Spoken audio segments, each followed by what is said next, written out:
नमस्कार भावांनो, हिंदकेसरी मैदानमध्ये आपलं सर्वांचं स्वागत आहे. भावांनो, प्रथमतः व्हिडिओ शेवटपर्यंत बघा, कारण आज जे सेमी झालं बकासूरचं, त्या सेमीमध्ये नक्की काय काय घडलं ते तुम्हाला सर्व काही या व्हिडिओच्या माध्यमातून सांगणार आहे व निकाल कोणाला देणार हे देखील सांगेल. कारण भावांनो, आपल्या बकासूरचा सेमी होता आणि आज बकासूर आपला कंदूर राजासोबत पळताना दिसायला. गटाला काय एवढं चांगलं स्पीड नाही लागलं, सेमीला देखील प्रॉब्लेम झालं, सुट्टी नीट नाही झाली. राजा भरपूर त्रास देत होता सुट्टीला आणि झालं पण तसंच. राजा सुट्टीला आलाच नाही, बकासूर सर्वात पुढे निघाला होता. परंतु या गाडीने तास पलटी केला नाही, कारण बकासूर होता सिस्टीचा बादशाह बकासूर.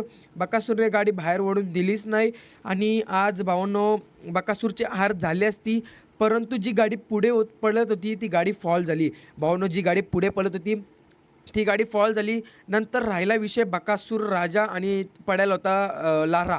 भावांनो, अशी लढत बघायला मिळाली आणि त्या लढतीचा निकाल कोणी घेतला तर भावांनो, आपल्या सर्वांच्या लाडक्या बकासूरने निकाल घेतलेला दिसतोय.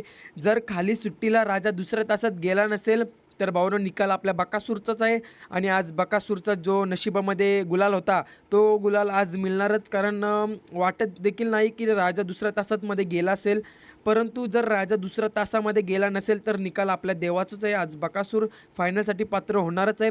कारण नंतर जी लढत झाली बकासूर विरुद्ध लारा, ती लढतीचा निकाल आपल्या बकासूरने घेतला, परंतु खाली जे काहीतरी प्रॉब्लेम झालं होतं सुट्टीला, त्यामुळे बकासूरला बघूया आता थोड्या वेळातच निकाल देतात का. आणि बघायला गेलो तर निकाल हा बकासूरचाच आहे. आणि तुम्हाला काय वाटतं या निकालाबाबत नक्कीच कमेंट करून सांगा. व्हिडिओ शेवटपर्यंत बघले असेल तर आता चॅनलला सबस्क्राईब करा, व्हिडिओला लाईक करा, व्हिडिओ शेअर करा.